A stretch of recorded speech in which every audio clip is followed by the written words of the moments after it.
बच्चों हमने last video में बात की थी, हम लोग लास्ट वीडियो में टॉपिक पढ़ रहे थे कौन सा, बायोसिंथेसिस ऑफ ट्राइग्लिसराइड्स। क्या पढ़ रहे थे? बायोसिंथेसिस ऑफ ट्राइग्लिसराइड्स पढ़ रहे थे, ट्राइग्लिसराइड का जैव संश्लेषण पढ़ रहे थे। इसमें हमने बात की है ट्राइग्लिसराइड या फैट मॉलिक्यूल, ठीक है ना। क्या ट्राइग्लिसराइड को क्या बोल सकते थे हम? फैट या वसा, ठीक है ना, बोला जा सकता था। अब इसका निर्माण कहाँ पे हो, इसका निर्माण कहाँ पे हो या इसका जमाव कहाँ पे हो, तो फर्स्ट इसका टॉपिक होता है कौन सा? Intestinal mucosa. इंटेस्टाइन की सतह पर, इंटेस्टाइन की दीवारों पर क्या हो सकता है? वसा का संश्लेषण हो सकता था। इंटेस्टाइन या आंत्र भाग में छोटी आंत्र और बड़ी आंत्र पाई जाती है, उन पर क्या हो सकता था? वसा का संश्लेषण हो सकता था।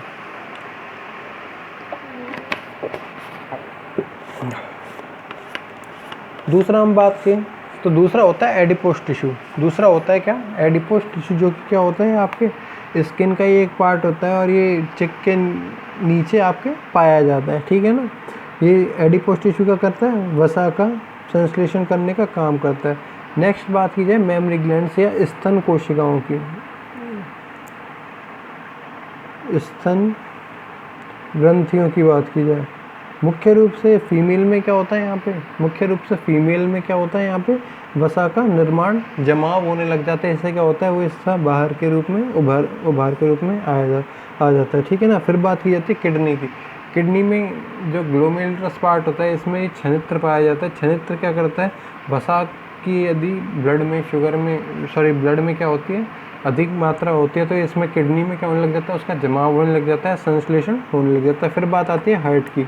यदि रक्त में वसा का क्या होने लग जाए? मात्रा अधिक होने लग जाए, वसा की मात्रा क्या होने लग जाए? यहाँ पे अधिक होने लग जाए, तो वसा कहाँ पे एकत्रित होने लग जाता है? हार्ट में एकत्रित होने लग जाता है। क्योंकि हमने क्लासिफिकेशन देखा था वसा का, फैट का हमने क्लासिफिकेशन देखा। हमने फैट की क्लासिफिकेशन 3 प्रकार के वर्गीकृत किया, उसे सरल, संयुग्मित और व्युत्पित। और व्युत्पित में हमने एक बात की थी किसकी? कोलेस्ट्रॉल की। किसकी बात की थी हमने? कोलेस्ट्रॉल की बात की थी, जो कि क्या होते हैं? उच्च ऊर्जा तत्व होते हैं, उच्च कार्बन तत्व होते हैं, ठीक है ना।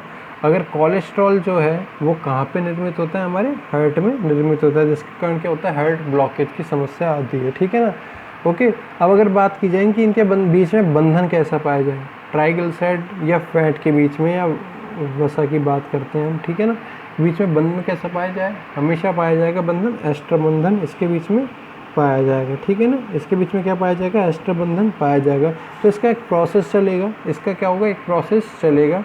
फैटी एसिड का अणु किससे जुड़ता है हमेशा? फैटी एसिड का अणु किससे जुड़ता है हमेशा? फैटी एसिड का अणु हमेशा जुड़ता है किसके साथ? ग्लिसरॉल के साथ जुड़ता है, तब जाके आपके क्या? ट्राइग्लिसराइड का या फैट का निर्माण होता है। ट्राइग्लिसराइड या फैट का निर्माण होता है। तो फर्स्ट जो प्रोसेस है, ये स्टेप है, स्टेप फर्स्ट, ठीक है ना। स्टेप फर्स्ट भी यही कहता है आपसे, जो ग्लिसरॉल होता है, क्या होता है? ग्लिसरॉल, जो कि क्या है? 3 कार्बन का तत्व है, जो कि क्या है? 3 कार्बन का तत्व है, जिसको हम इस प्रकार से CH2OH CH CH2OH से क्या करते हैं? प्रदर्शित करते हैं।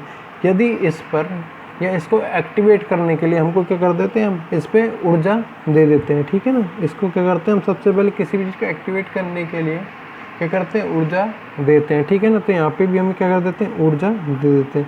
ये ATP से किस में चेंज जाएगा? ADP में। और ये सारी की सारी रिएक्शन आपको पता है किसकी उपस्थिति में होती है? मैग्नीशियम आयन की उपस्थिति में होती है।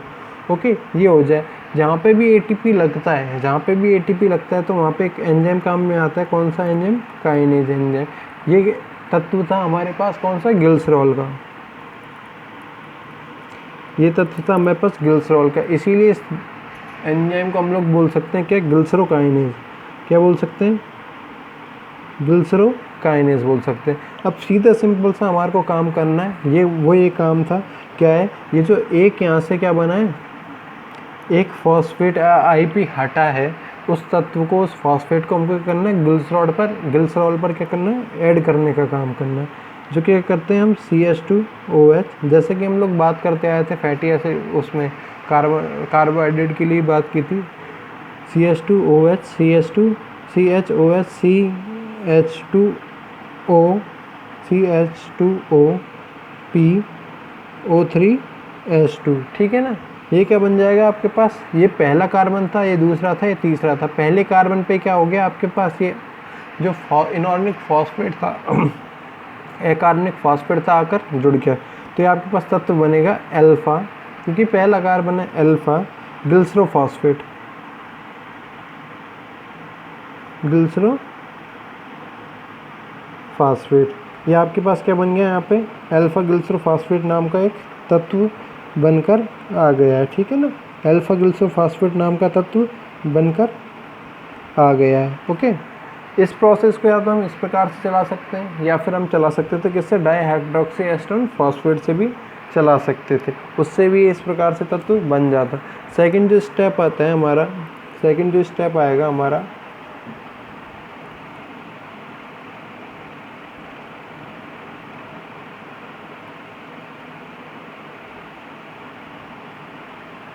ठीक है, सेकंड स्टेप में हमको करना है अल्फा ग्लिसरोफॉस्फेट की क्रिया करानी है किसके साथ, एसाइल कोएंजाइम ए के साथ करानी है। किसके साथ करानी है, एसाइल कोएंजाइम ए के साथ करानी है। जिस पे क्या होगा, ये जो तीसरा कार्बन है, तीसरा कार्बन परमाणु है, इस पर क्या हो जाएगा, एक फैटी एसिड मॉलिक्यूल आसानी से यहाँ से जुड़ सकता है। एक फैटी एसिड का मॉलिक्यूल जुड़ सकता है। हमको कितने जोड़ने थे, 3 जोड़ने थे। हमें कितने जोड़ने थे, 3 जोड़ने थे। तो हमको अभी फ़िलहाल हम ऐड कर रहे हैं।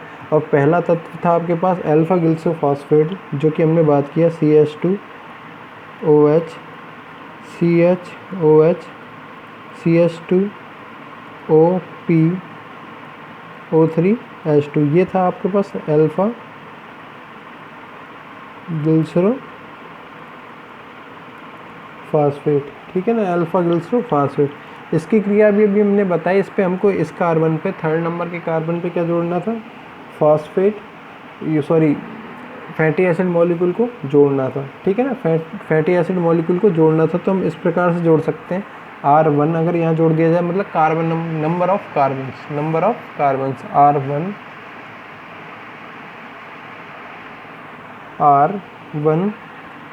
COS कोएंजाइम ए, ये हो जाएगा एसाइल कोएंजाइम ए। ठीक है ना, एसाइल कोएंजाइम ए। अब इससे तत्व क्या बने, यहाँ से coenzyme A HS coenzyme A, तो क्या हो जाएगा, यहाँ से हट जाएगा। यहाँ से क्या होगा, कोएंजाइम ए तो हट जाएगा और एक तत्व बन के आएगा आपके पास CH2O। यहाँ ये H क्या होगा, यहाँ से निकल जाएगा। किसके साथ निकल जाएगा, यहाँ पे कोएंजाइम, ये HS कोएंजाइम ए के रूप में यहाँ से मुक्त हो जाएगा। तो ये क्या जुड़ेगा आपके पास, इस प्रकार से O, अब जुड़ेगा यहाँ पे COR1। ठीक है ना, COR1। ये H निकल गया किसके साथ, इनके साथ। ओके, ये H निकल गया। अब हमें एज इट इज़ करना है CHOH CH2OPO3H2। ठीक है ना, अब इसका नाम क्या दिया जाए, इसका नाम दिया जाएगा अल्फ़ा। ये एक ही जुड़ा हुआ है अभी, इसीलिए लेंगे हम लोग क्या यूज़ में, मोनो, अल्फ़ा मोनो ग्लिसरोफॉस्फेट। क्या बोला है, अल्फ़ा ग्लिसरो मोनोफॉस्फेट। यहाँ ये किस एंजाइम की प्रेजेंस में होगा, एसाइल ट्रांसफरेज एंजाइम की प्रेजेंस में, एसाइल ट्रांसफरेज एंजाइम की प्रेजेंस में क्या होगा, ये क्रिया होगी। नेक्स्ट स्टेप ये, अगर 3rd स्टेप की बात की जाए, 3rd स्टेप में R2 लिया जाए, इसी में CH2O, इस तत्व को हम लोग यहाँ लेके आ रहे हैं COR1 CHOH CH2OPO3H2। ठीक है ना, अल्फ़ा मोनो ग्लिसरोफॉस्फेट प्लस इसकी क्रिया किससे कराएंगे हम, एसाइल कोएंजाइम ए से कराएंगे, R2COS COA। ठीक है ना, ये क्या हो जाएगा, एसाइल, ये दूसरे नंबर का है, कोएंजाइम ए। ये क्रिया किसकी उपस्थिति में होगी? Acyl transferase. और यहाँ से ही वापस से यही होगा क्या? कोएंजाइम यहाँ से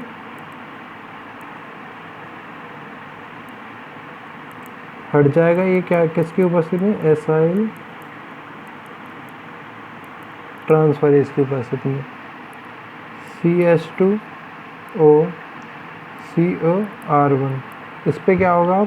इस पे होगा CO, ठीक है ना, COH COR2, क्या हो जाएगा? R2, और CH2O PO3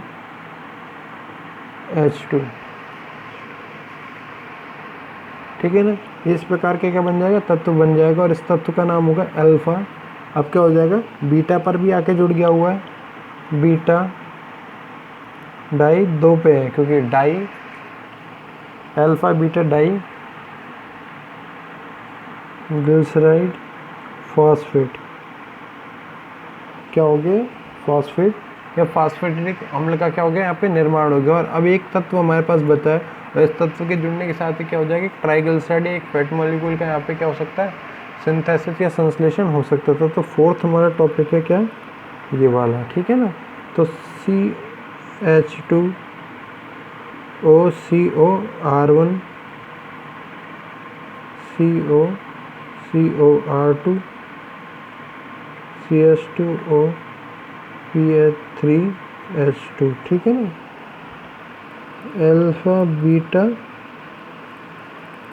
die glyceride phosphate, ठीक है ना। इसकी क्रिया हम लोग कराते हैं किससे? तीसरे नंबर पे कार्बन को जोड़ने के लिए एसाइल कोएंजाइम ए से, COS COA, acyl coenzyme A, ठीक है ना, एसाइल कोएंजाइम ए। तो यहाँ से भी हमको यही करना है। यहाँ से क्या घटेगा? HS कोएंजाइम ए प्लस में यहाँ से जो फास्फेट यहाँ पे जुड़ा हुआ है, ये भी क्या हो जाएगा? यहाँ से रिमूव हो जाएगा। यहाँ से क्या हो जाएगा? ये भी रिमूव हो जाएगा, ठीक है ना। और ये क्रिया होगी किससे? एसाइल ट्रांसफरेज से,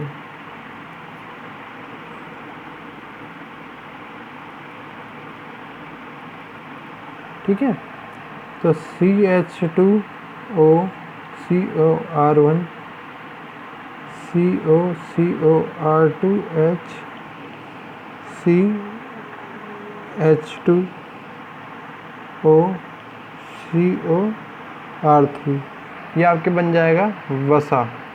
ये इसी को बोल जाएगा ट्राई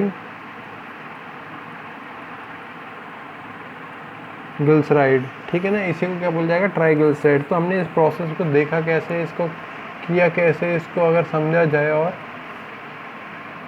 तो इसको इस प्रकार से हमने बोला। ये कहाँ कहाँ पे हो? इंटेस्टाइनल म्यूकोसा में हो, एडिपोस टिश्यू में हो, मेमरी ग्लैंड्स में हो, या किडनी हार्ट में हो सकता है। इसको हम लोग निर्माण कैसे करें? इसके निर्माण, फैट के मॉलिक्यूल का निर्माण किससे होता है? एक सिंपल लिपिड का निर्माण किससे होता है?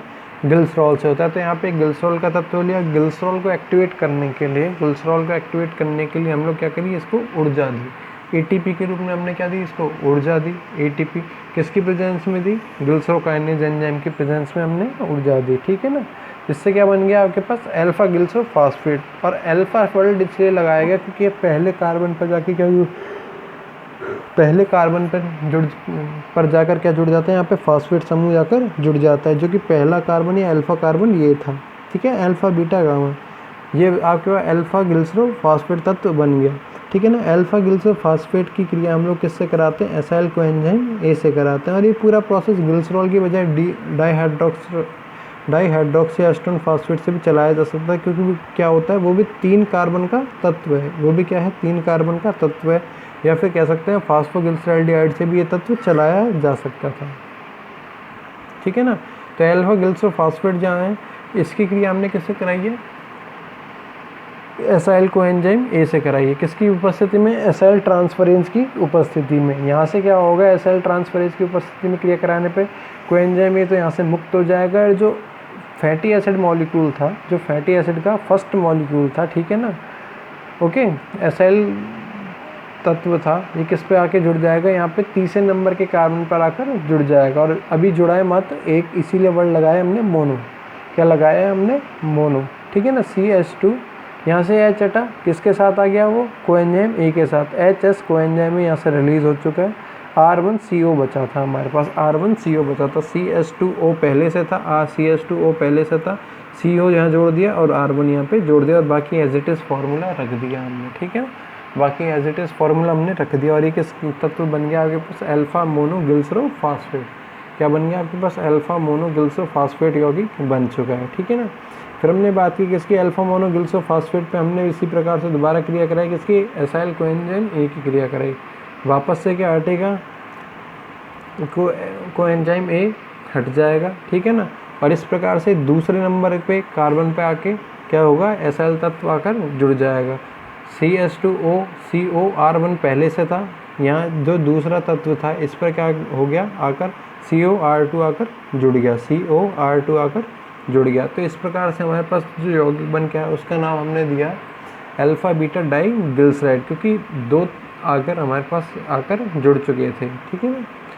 डाईग्लिसराइड फास्फेट, जो अल्फा बीटा डाईग्लिसराइड फास्फेट था, इस पर यदि हम एसाइल कोएंजाइम A के थर्ड कार्बन की क्रिया कराएंगे तो यहाँ से क्या रिलीज हो जाएगा? फास्फेट का जो तत्व जुड़ा हुआ था पहले कार्बन पर, अल्फा कार्बन पर, ये हट जाएगा और साथ ही साथ क्या निकल के आएगा यहाँ से? कोएंजाइम A रिलीज हो जाएगा एसाइल ट्रांसफरेज की उपस्थिति में। क्या तत्व बन जाएगा आपके पास? पहले नंबर के कार्बन पर भी जुड़ जाएगा, ठीक है ना। तो ये तत्व बन जाएगा आपके पास वसा का या ट्राइग्लिसराइड का तत्व बन जाएगा। तो इस प्रकार से हम एक वसा का संश्लेषण कर सकते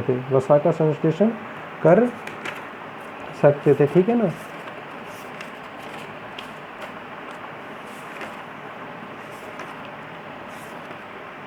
ओके, थैंक यू।